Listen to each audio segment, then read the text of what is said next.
Friends, मैं चंदन राज। आज हम बात करने वाले हैं न्यूरोटिक डिसऑर्डर के बारे में, स्ट्रेस रिलेटेड और सोमैटोफॉर्म डिसऑर्डर के बारे में जानेंगे। यह साइकेट्री का बहुत ही ज्यादा इंपॉर्टेंट टॉपिक है, तो इसके बारे में बात करेंगे। आज का लेक्चर फर्स्ट इस चैप्टर का, जिसमें हम बात करेंगे न्यूरोटिक डिसऑर्डर के बारे में, यानी न्यूरोसिस होता क्या है, आईसीडी क्लासिफिकेशन के आधार पे इसको कितने टाइप्स में क्लासिफाई किया गया और नॉर्मली न्यूरोटिक डिसऑर्डर है, इसका क्लासिफिकेशन कितना है, इसके कॉजेस के बारे में और इसके मैनेजमेंट के बारे में, इन सभी के बारे में जानेंगे। सेकंड बात करेंगे एंजाइटी डिसऑर्डर के बारे में कि एंजाइटी डिसऑर्डर है क्या, आईसीडी-10 क्लासिफिकेशन के अनुसार से इसे भी जानेंगे और इसके साइड सिम्टम्स, मैनेजमेंट, इन सभी चीज के बारे में हम बात करेंगे।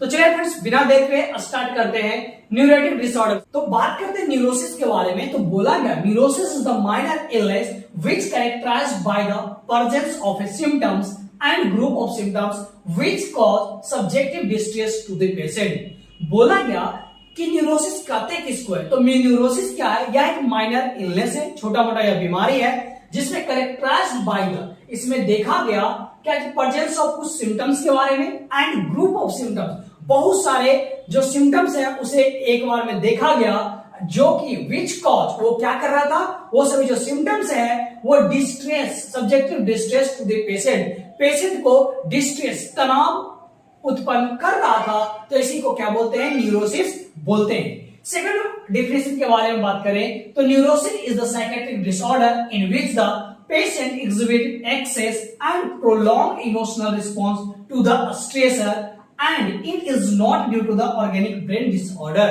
बोला क्या कि न्यूरोसिस है क्या, तो न्यूरोसिस यह एक साइकेट्रिक डिसऑर्डर है, मेंटल डिसऑर्डर है, जिसमें क्या होता है, the patient exhibit excess and prolong emotional, जो पेशेंट है इसमें लंबे समय तक इमोशनल रिस्पॉन्स करता है तनाव के कारण से, स्ट्रेसर के कारण से।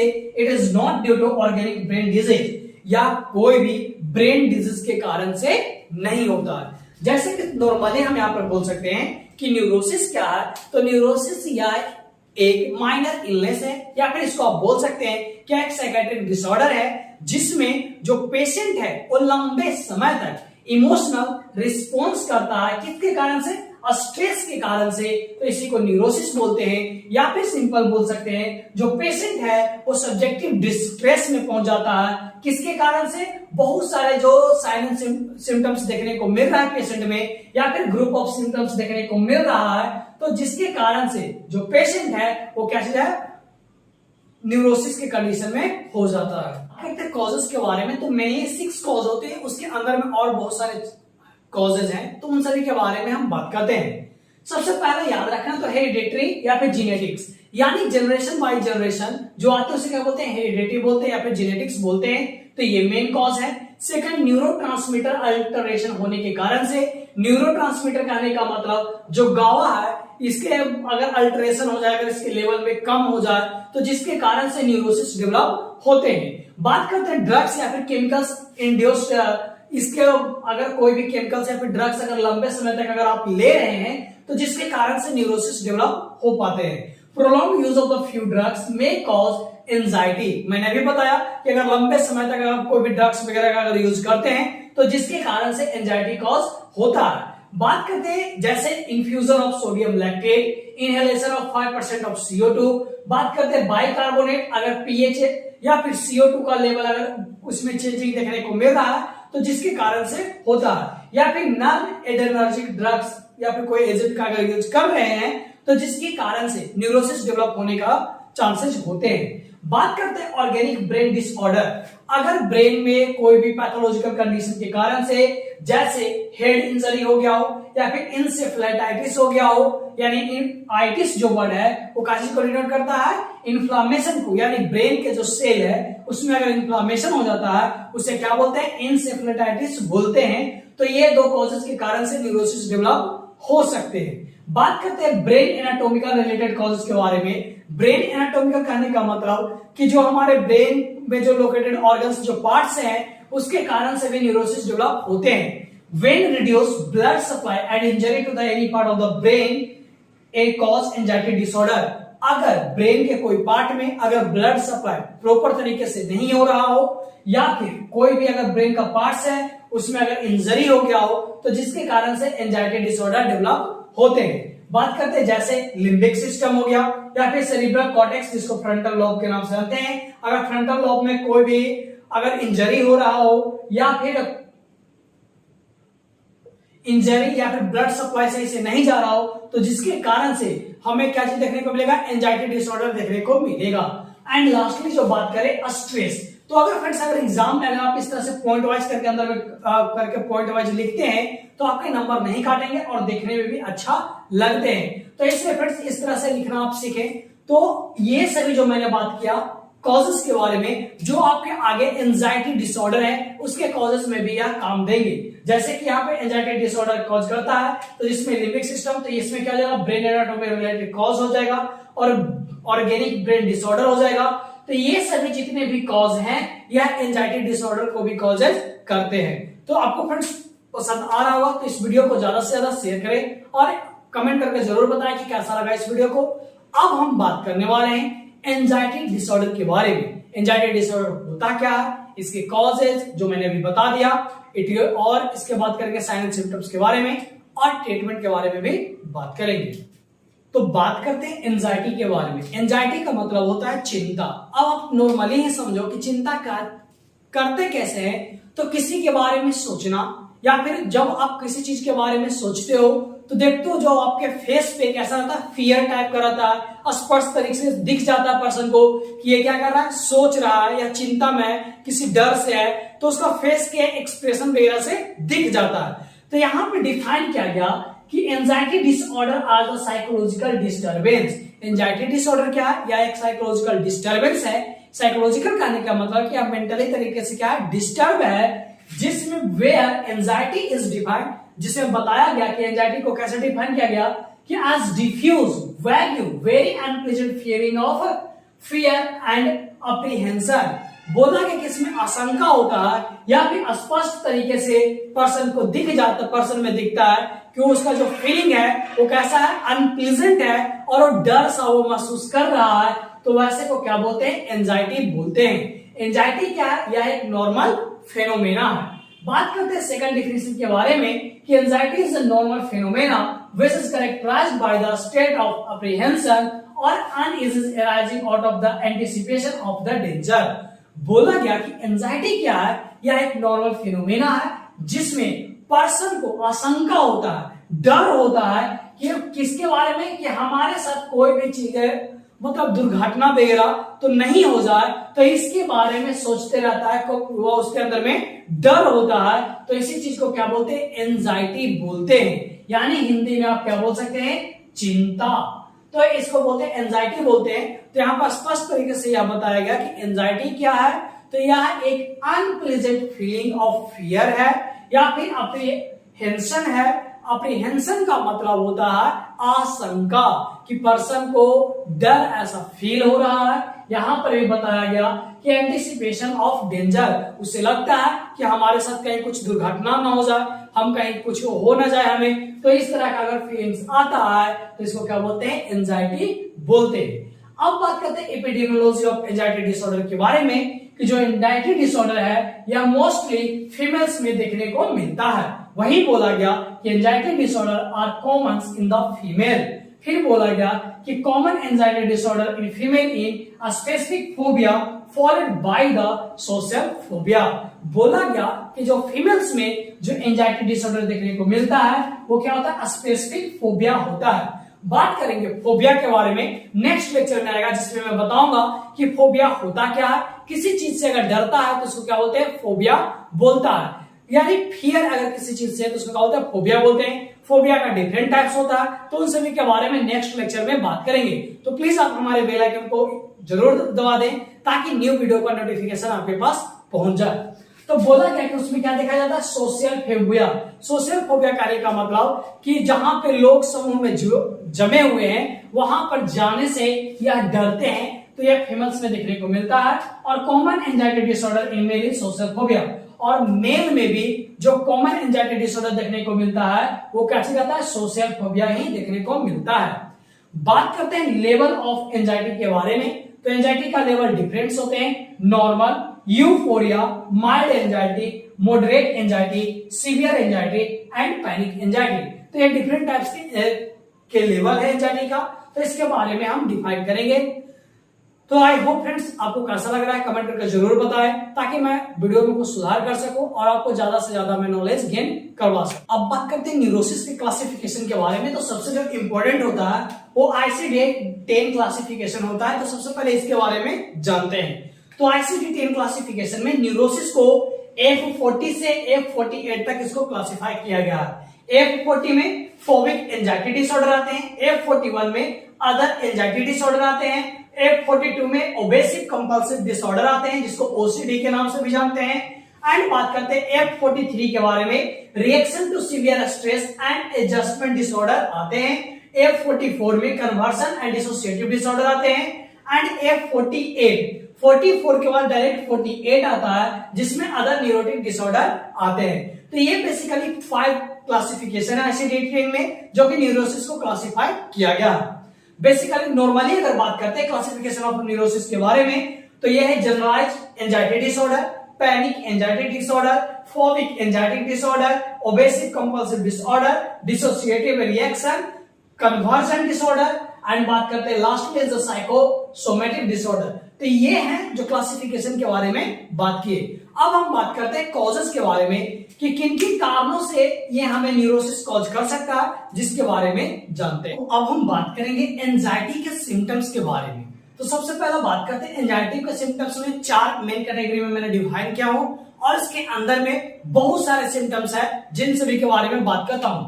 तो सबसे पहले मैंने बात किया फिजियोलॉजिकल सिम्टम्स, सेकंड बात किया साइकोलॉजिकल या फिर इमोशनल सिम्टम्स, थर्ड नंबर में बात किया बिहेवियर सिम्टम्स यानी वो किस तरह से एक्टिविटी वगैरह करेंगे जिसके आधार पे, एंड कोग्निटिव सिम्टम्स। ये 4 सिम्टम्स है और इसके अंदर में सबसे पहले बात करते हैं फिजियोलॉजिकल सिम्टम्स के बारे में। तो फिजियोलॉजिकल सिम्टम्स में हेडेक देखने को मिलेगा, टेकिकार्डिया देखने को मिलेगा, increase blood pressure, increase respiration, blood vision, dilated pupils, anorexia, frequent urination, increase sweat in palms, sleep disturbance and tightness of chest, weakness of muscles and muscles tension। देखो physiological करने का मतलब कि तुम्हारे जो बॉडी का जो ऑर्गन्स है उसमें क्या क्या चेंजिंग देखने को मिल रहा है। तो इसमें आप जानते हैं कि जब आपको किसी चीज के बारे में सोचते हैं या फिर आपको डर लगता है तो उस टाइम में आपको क्या होता है, हेडेक। अगर ज्यादा सोचते हैं तो आपको हेडेक होता है। टैकीकार्डिया इंक्रीज, आपका बीपी अगर इंक्रीज कर जाता है, अगर फियर वाला रहता है तो रिस्पायरेशन भी इंक्रीज कर जाएगा और धुंधला धुंधला सा देखने को मिलेगा। तो ये सभी आपका फिजियोलॉजिकल सिम्टम्स में देखने को मिलता है। अब बात करते हैं साइकोलॉजिकल या फिर इमोशनल में कि अगर आप ज्यादा किसी चीज के बारे में सोचते हैं तो देन आपका साइकोलॉजिकल या फिर इमोशनल क्या सिम्टम्स देखने को मिलेगा। अगर ज्यादा आप सोचेंगे तो डिप्रेशन देखने को मिलेगा, इरिटेबिलिटी देखने को मिलेगा, सोशल आइसोलेशन, लोगों से आप अलग रहना स्टार्ट कर देंगे, लैक ऑफ इंटरेस्ट, आपको कोई भी काम वगैरह दिया जाएगा तो आपको उतना इंटरेस्ट नहीं होगा, एंगर, कुछ भी बोलेंगे आप गुस्सा करेंगे, क्राइंग स्पेल, पुअर कंसंट्रेशन, अगर कोई अदर वर्क वगैरह दिया जाएगा तो आपको उस पर कंसंट्रेशन उतना नहीं रहेगा। तो ये आपका इमोशनल सिम्टम्स में आपको देखने को मिलेगा। बात करते हैं बिहेवियर सिम्टम्स में, हाइपर विजिलेंसी, रेस्टलेसनेस एंड पीसनेस, यानी आपको कोई भी काम ये सब करने का मन नहीं करेगा, आलस जैसा लगेगा और आराम दम मंद बुद्धि की तरह दम शांति से बैठे रहिएगा। तो ये आपको बिहेवियर सिम्टम्स में देखने को मिलेगी। बात करते हैं कोग्निटिव सिम्टम्स के बारे में, इसमें आपको लैक ऑफ कंसंट्रेशन, कोई भी काम वगैरह करेंगे लेकिन उतना कंसंट्रेशन नहीं रहेगा, inability to perform a task as expected, अगर कोई भी अगर आप एक्टिविटी वगैरह अगर आपको दे दिया जाता है लेकिन आप जब उसको जब करिएगा तो जो अगर एक्सपेक्टेड करके जो पर्सन दे रहा है कि आपसे ये रिजल्ट मिलेगा तो वो आप में वो नहीं देखने को मिलेगी। मेमोरी लेस, मेमोरी हमेशा आपका लॉस हो जाएगा, सुबह क्या किए क्या नहीं किए ये सभी के बारे में आपको पता ना रहेंगे, या फिर 1-2 दिन पहले का भी कोई चीज हुआ हो उसके बारे में आप नहीं बता पाएंगे। स्लो इन परफॉर्मेंस, कोई भी एक्टिविटी वगैरह दिया जाएगा, मानो कि अगर कोई एक्टिविटी है अगर वो 15 मिनट का काम है तो आप उसको 1 आवर हाफ आवर, इस तरह का टाइम ड्यूरेशन लेकर आप कंप्लीट करेंगे। तो ये सभी सिम्टम्स ऑफ एंजाइटी में देखने को मिलता है। बुक में 5 टाइप का दिया गया, तो किन्हीं में 4 सिर्फ माइल्ड, मॉडरेट, सीवियर और पैनिक बताया गया है। लेकिन जो किसी बुक में है वो बताया गया है normal, euphoria, mild anxiety, moderate anxiety, severe anxiety and panic anxiety. बात करते हैं नॉर्मल के बारे में कि इंडिविजुअल में experience threat but they must take necessary step to reduce threat. जो पर्सन है उसको ऐसा फील होगा कि हमारे जो उसको कैसा लगेगा कि मेरे को थ्रेट हो रहा है, मेरे को डर सा फीलिंग हो रहा है।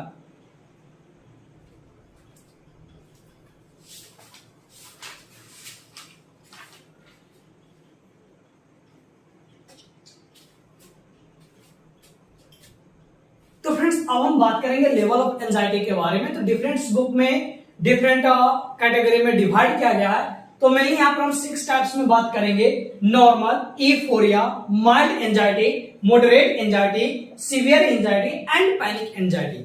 तो एक एक करके जानते हैं कि ये सभी क्या है। तो नॉर्मल एंजाइटी में इंडिविजुअल में experience threat but he must take necessary a step to reduce the threat. जो पर्सन है उसको ऐसा एक्सपीरियंस फील होगा कि हमको कोई धमकी दे रहा है, कोई हमें डरा रहा है, लेकिन उसको वो रिड्यूस कर सकता है, नेसेसरी कोई स्टेप उठाकर वो उस चीज को क्या कर सकता है, रिड्यूस कर दे सकता है। तो इसको क्या बोलते हैं, नॉर्मल एंजाइटी बोलते हैं। अब बात करते हैं यूफोरिया के बारे में। यूफोरिया करने का मतलब exaggerate feel of well being which is not appropriate to the situation. It is an onset of mind level of anxiety. इसमें क्या होता है कि पर्सन है वो अपने आप को फील करता है कि मैं कैसा हूं, ठीक हूं, मुझे कुछ नहीं हुआ है, जबकि उस कंडीशन में, उस सिचुएशन में जो पर्सन है वो अपने आप को वेल बीइंग फील करता है, अच्छा फील करता है, लेकिन वह ऐसा अप्रोप्रिएट सिचुएशन नहीं होता है। वह बस यह टेंशन लेकर, वह एंजाइटी सोचकर, चिंता करके वह अपने आप को मानता है कि मैं कैसा हूं, ठीक हूं। तो इसे हम क्या बोलते हैं, ईफोरिया बोलते हैं। सेकंड बात करते हैं माइल्ड एंजाइटी के बारे में। Increase alertness towards the inner feeling, client में be restlessness, unable to relax, maintain rigid posture. इसमें क्या होता है माइल्ड में कि जो पर्सन है वो अपने आप को बहुत ज्यादा अलर्ट फील करेगा। उसमें क्या होगा, जो अंदर का जो फीलिंग होगा जिसके कारण से पर्सन ना सही से रेस्ट कर पाएगा, ना सही से रिलैक्स कर पाएगा, वो अपने बॉडी को रिजिड बना के रखेगा, हमेशा डरा डरा सा लगेगा। तो ये क्या होता है, माइल्ड एंजाइटी में आपको देखने को मिलता है। बात करते हैं मॉडरेट एंजाइटी के बारे में कि sign like of concentration, tremor in voice, physiological change, verbalization about the gender or danger are absorbed। क्या होगा कि जब मॉडरेट एंजाइटी के जो पर्सन को आप देखिएगा तो उनके बोलने में क्या होगा, उनमें वॉइस में थरथराहट देखने को मिलेगा, लैक देखने को मिलेगा, कंसंट्रेशन वो उनका उतना नहीं रहेगा, बार बार कुछ बोल रहा है तो इधर उधर ऐसे करके देखेगा, डर सा उनको फीलिंग रहेगा। तो और फिजियोलॉजिकल चेंजिंग उसका जो एक्टिविटी है वो चेंज देखने को मिलेगा। वर्बलाइजेशन अबाउट डेंजर आर एब्जॉर्ब, उसको बोलने से ही पता चल जाएगा कि जो पर्सन है वो डरा हुआ है। तो यह मॉडरेट एंजाइटी में देखने को मिलता। बात करते हैं सीवियर एंजाइटी के बारे में। Decrease intelligence, inability to perform the task and inability to communicate clearly and lack of concentration. क्या होता है सीवियर एंजाइटी में कि जो पर्सन का जो दिमाग है वो वर्क करना कम कर देता है। इनएबिलिटी टू परफॉर्म, कोई भी अगर उसको टास्क वगैरह दे दो कि ये काम करना है तो वो उससे नहीं हो पाएगा। और इनएबिलिटी टू कम्युनिकेट क्लियरली, अगर उससे कोई चीज पूछिएगा कि यार क्यों नहीं हुआ या फिर कोई और अदर चीज अगर पूछेंगे तो सही से कम्युनिकेट क्लियरली नहीं कर पाएगा, नहीं जवाब दे पाएगा। एंड लैक ऑफ कंसंट्रेशन, कोई भी अगर उससे काम वगैरह दिया हुआ है तो उनमें कंसंट्रेशन कम देखने को मिलेगा। And last one is the panic anxiety. Panic anxiety क्या है कि इसमें altered physiological, intellectual and emotional change take place, physiological change pick up and get back at normal with the shorter duration of follow station. क्या होगा कि इसमें सबसे Altered यानी अनकंट्रोल, बहुत ज्यादा फिजियोलॉजिकल और इंटेलेक्चुअल या फिर इमोशनल चेंजिंग है, वो इमोशनल चेंज होगा प्लेस के आधार पे, और एक बार पीक पे पहुंच जाएगा और फिर बैक पे भी आ जाएगा, रिटर्निंग पोजीशन पे भी आ जाएगा। वो डिपेंड करता है स्ट्रेसर पे, जिसके कारण से उसे तनाव हो रहा है, जिसके कारण से उसे एंजाइटी हो रहा है, उसके कारण से क्या होगा, जैसे ही तनाव खत्म होगा, जो स्ट्रेसर का प्रेशर खत्म होगा, जैसे ही बैक वो अपना नॉर्मल स्टेज में आ जाएगा। तो इसलिए बोला गया पीक पे पहुंच जाएगा और फिर तुरंत नॉर्मल स्टेज पे आ जाएगा। तो ये फ्रेंड्स 6 लेवल ऑफ एंजाइटी थे। अब हम नेक्स्ट लेक्चर में बात करेंगे फोबिया के बारे में, उसके मैनेजमेंट के बारे में, फोबिया का टाइप्स कितने होते हैं उन सभी के बारे में बात करेंगे। अगर फ्रेंड्स आप हमारे चैनल में अगर आप न्यू हैं तो हमारे चैनल को सब्सक्राइब करें और इसे ज्यादा से ज्यादा अपने दोस्तों के पास शेयर करें। आई होप आपको अच्छा लगा होगा, कमेंट करके जरूर बताएं, और नेक्स्ट वीडियो जल्द ही आने वाला है, प्लीज उसे जल्द देखिए। Thank you so much friend.